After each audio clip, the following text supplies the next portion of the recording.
Hello, welcome back to Labyrinth Academy. My name is Madhurya Narachi. I am the Maths and Physics tutor of Labyrinth Academy. Today, we are doing the 2020 May Unit RIAL Physics paper. So, let's get started.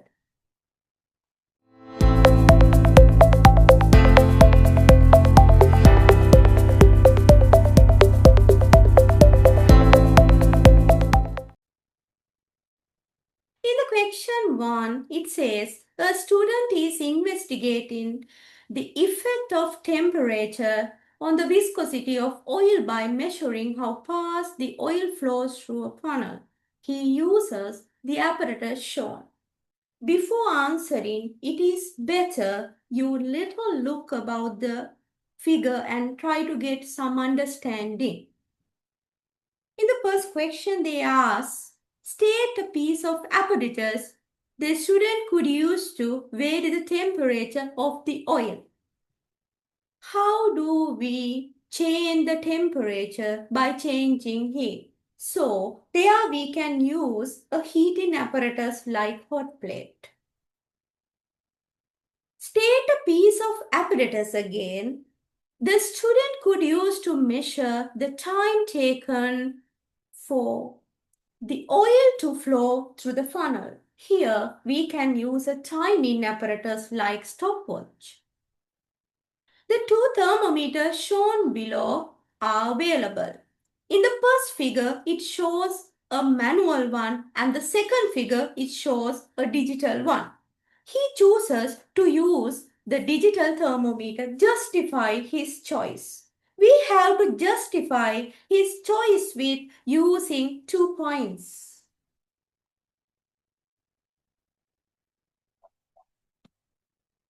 In here, I can say digital thermometer has higher resolution compared with the manual one.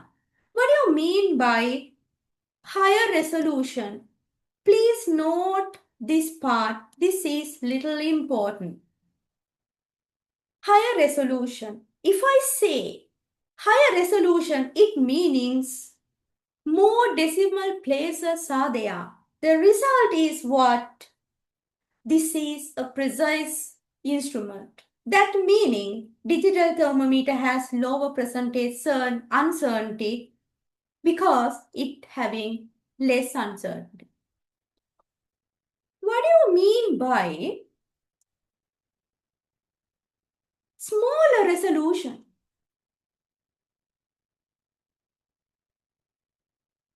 This means more precise instrument. Please keep that in your mind.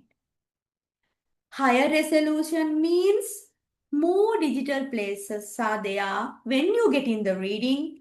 It implies more precious instrument. Small resolution means directly it shows a precise instrument. So, in the first point, you can say digital thermometer has higher resolution compared with the other. Therefore, it has a lower percentage uncertainty compared with the other. Identify one control variable in this investigation. Secondly, they ask, describe how this variable can be controlled. If I select volume of oil, I am considering volume of oil. How do we keeping this as a constant variable? We can check actually. In here, once you're getting readings, after each pour, you can check the volume here in the same level.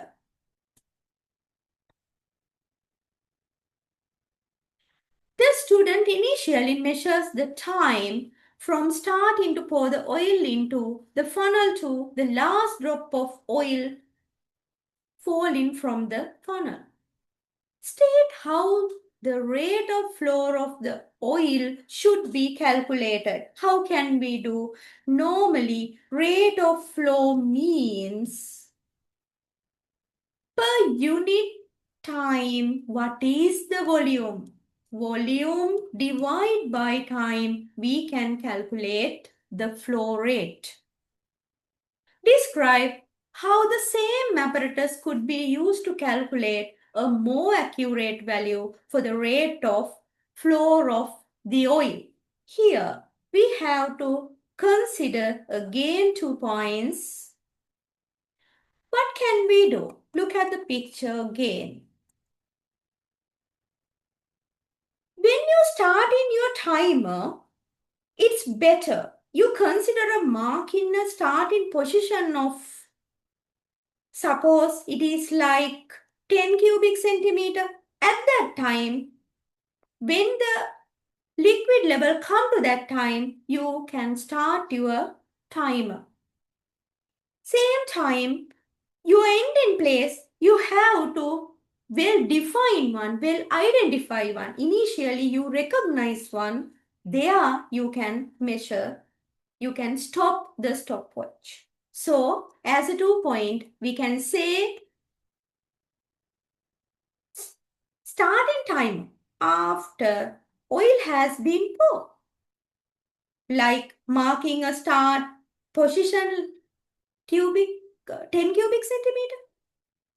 Secondly, stopping time before the funnel is empty. Example like after fixed volume level, you can do that. So as the third point, I can give this to also repeat.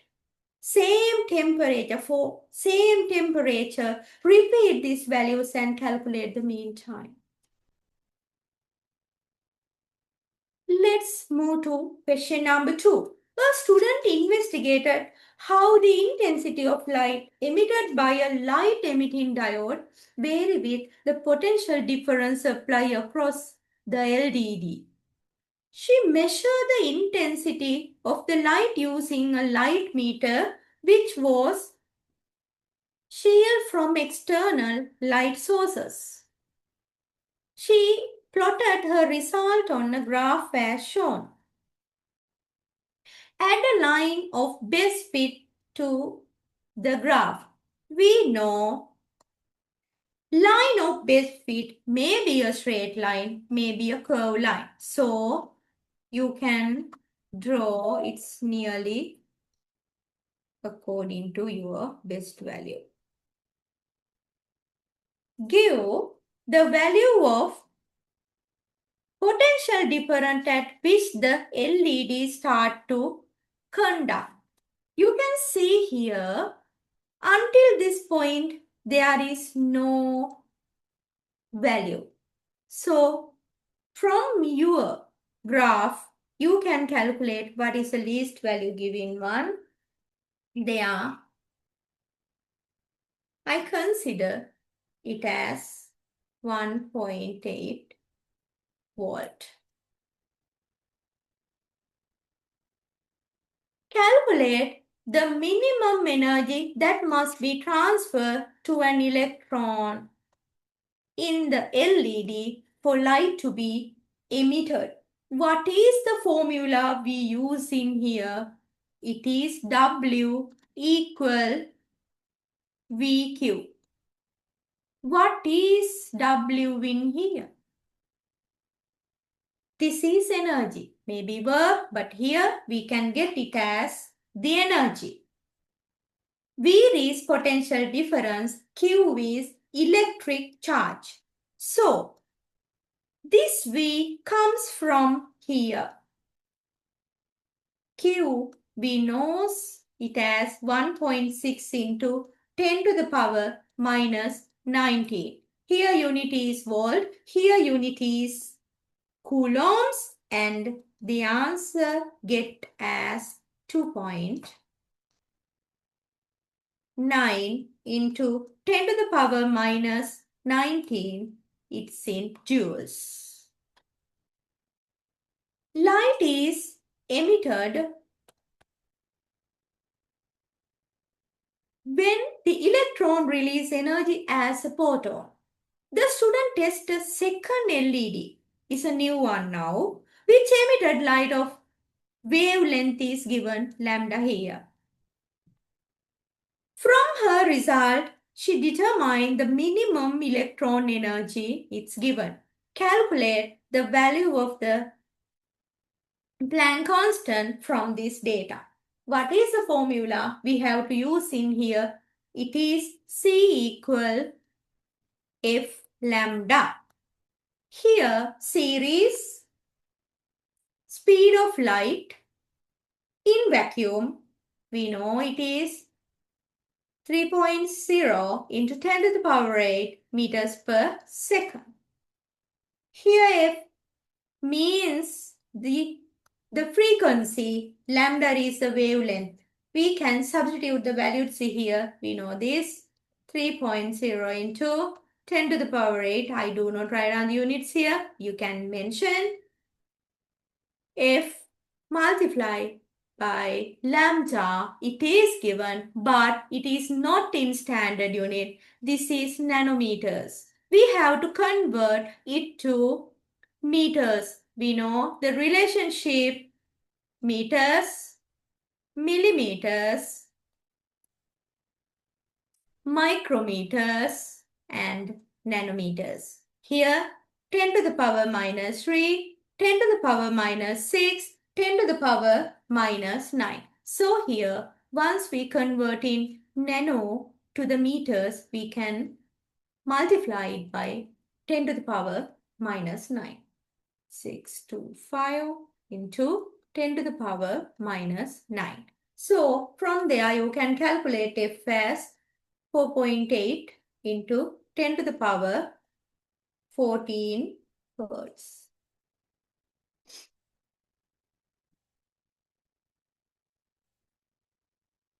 But still this is not the final answer. We want to calculate the value of the Planck constant. What is the formula for this? We can use E equal HF. Here, E is energy of a photon. Here, H is a constant. We have to find here. F is frequency. We can substitute the values in here. This is given in here. 3.1 into 10 to the power minus 19. Here H into we know F 4.8 into 10 to the power 14. In there, you can calculate H as 6.5 into 10 to the power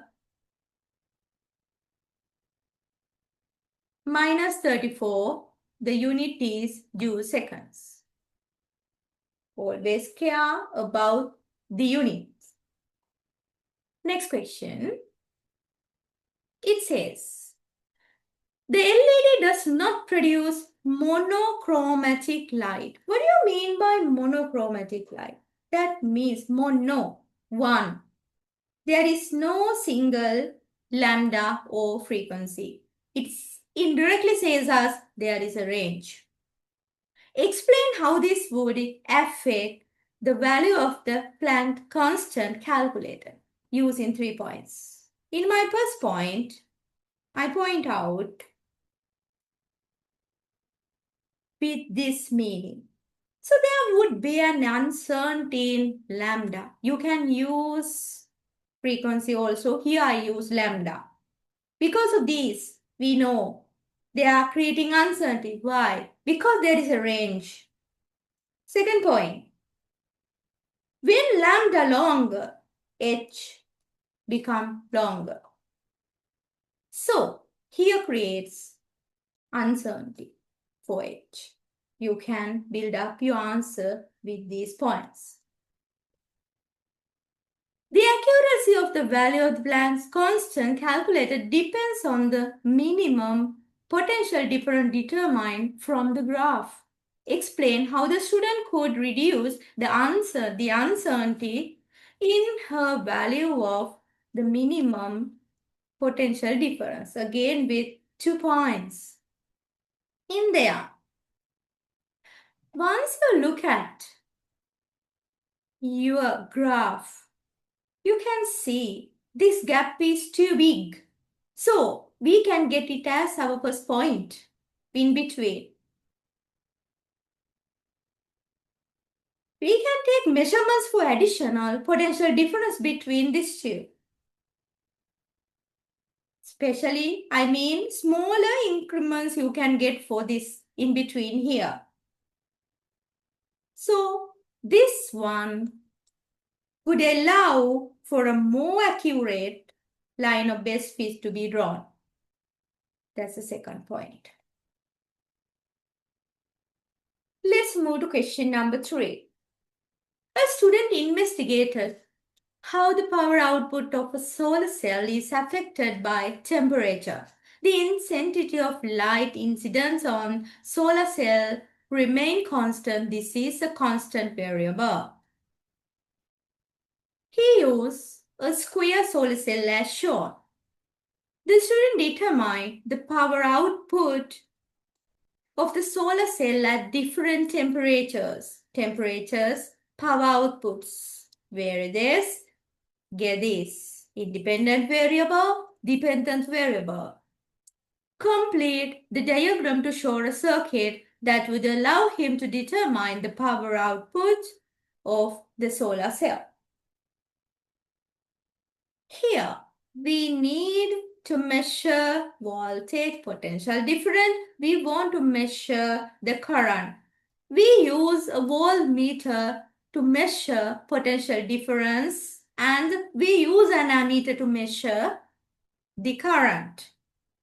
How do we connect a voltmeter? It is in parallel to the solar cell. This is a solar cell, so we can connect it here. How do we connect the ammeter series to the circuit to both of here? Ammeter. Do we want to add a power source here? No, we do not need because solar cell itself is a power source. Describe how the student could ensure that the intensity of light incident on the solar cell remain constant. 2 points. We can consider same distance between lamp and the solar cell. Once we maintain this distance constant, we can provide same intensity of light. Another point. We can keep angle of solar cell to light always same. Additionally, we can block background light too. State a method the student could use to increase the temperature of the solar cell. They can use water bath. They can immerse him in a water bath in here. At room temperature, the student measure a potential difference this much and a current this much for the solar cell. Calculate the power output. I will start with power output. What is the formula? Here we have to use P equal VI. P is the power, P is the power, I is potential difference, V is potential difference, I is the current. We can just do the substitution, but we have to careful about the standard units. V, it's directly given here, we can apply, but for the current, we have to think it is given in milliamperes. We have to convert it to amperes. So we have to multiply it by 10 to the power minus 3. There we get the answer as 0.12 watt. He measured the intensity of the light incident on the solar cell to be value given. Calculate the efficiency of solar cell at room temperature. Dimensions of solar cells are 2 given. In here, I'll start with efficiency formula. Efficiency equal useful power output divided by total power input. So, in early, what this? Power output. So, we already know this value, 0.12. We have to calculate total power input. How do we do that? We can use the formula I equal P over A. Here, I is intensity, P is power, A is area. So there, P equal I multiply by A by cross multiplication. Here I, intensity, is given as 200. It is in SI unit, but we do not have this one in SI unit. These values are given in millimeters. We have to convert it to meters. Here, this one multiply by 10 to the power minus 3. Here, multiply by 10 to the power minus 3. Area we use. This is a square shape one, length squared, length into length. So then this 60 multiplied by 60 and that one together multiply by separately or together by minus 10 to the power minus 6. There you get the answer as 0.72 watt. You can substitute that value in here now. 0.72, it gives 0.17 as the final answer. The student made measurements of the potential difference V and current I for the solar cell over a range of temperatures. His results are records in the table: temperature, potential difference, and current. Criticize these results using 2 points. Look at the temperature. This gap 15, 20, 30, 50. Not having proper graphs, we can say inconsistent intervals in temperature readings as a first point. But look at here. Different decimal places or significant figures, they are counted. Inconsistent decimal places in current values. And here, that's the second point, as additionally, we can say. 1, 2, 3, 4. Too few readings are considered. Over the range of temperatures shown, the relationship between the power output of the solar cell and its temperature is linear. It's a straight line. Describe how the student could use a graphical method to determine the change in power output for each power divided by temperature. We get power output for each 1 degree Celsius of temperature. So, what can we do? For each temperature, we can calculate power output. Then we can draw a plot a graph. Here, I can consider temperature as my x-axis, power as the y-axis. So, they are your graph getting linear part. As much as possible long triangle you can get. You can calculate the gradient. It gives what they ask in the question.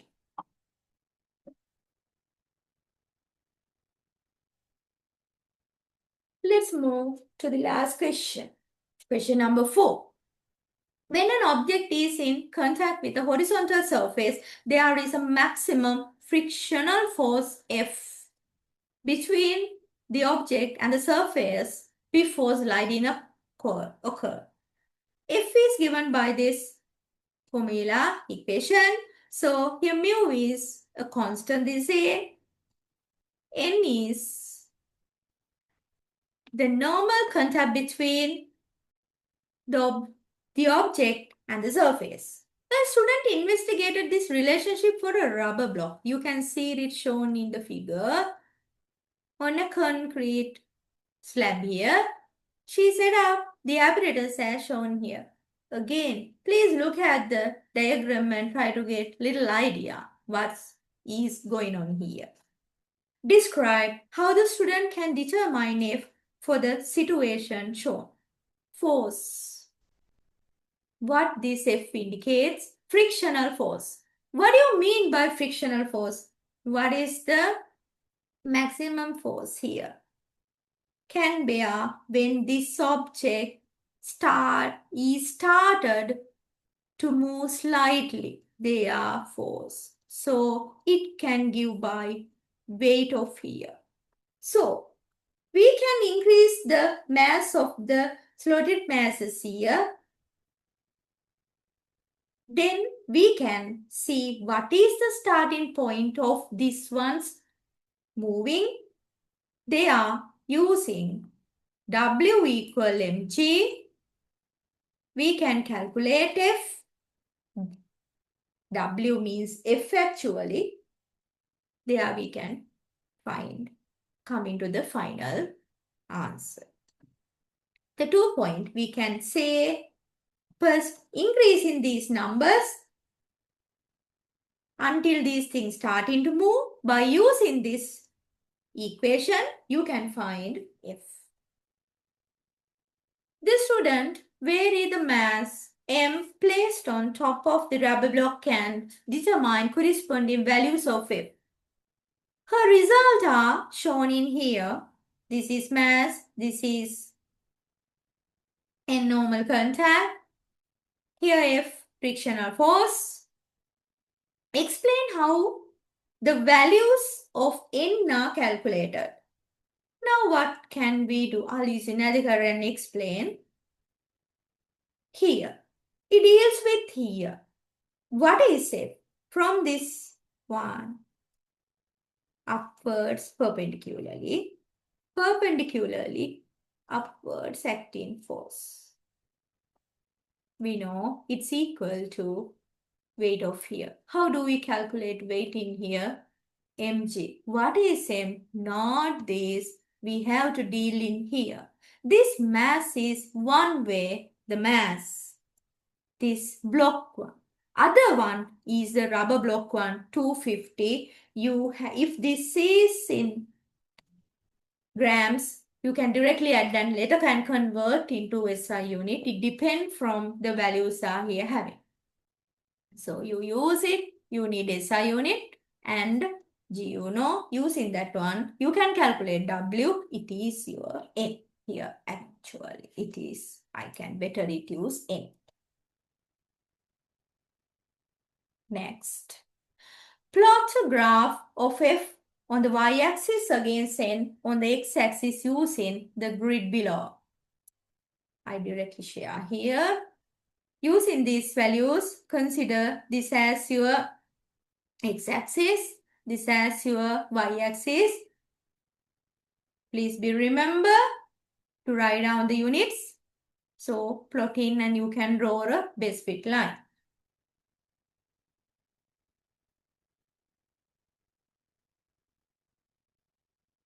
Determine a value for mu. Now I goes to the equation given by them. Now here, this is the x-axis we use early. This is the y-axis we use here. Directly it gives the gradient. The gradient gives mu value. So here you are drawing graph. I again share your graph, longest triangle, biggest triangle consider. You can find the gradient. It gives what you want. Finally, they ask, a tire manufacturer carried out similar tests on samples of the rubber used for tires. Suggest why these tests are necessary. Here again I have to use 2 points. Early experiment. That practical approach is here. To test tire would provide enough friction. We can test tires here to wood providing enough friction. So, it definitely shows us what? The tires can stop the car in safe distance or safe time period. That one preventing car skidding. That one prevent any accidents. This is the end. Thanks for watching.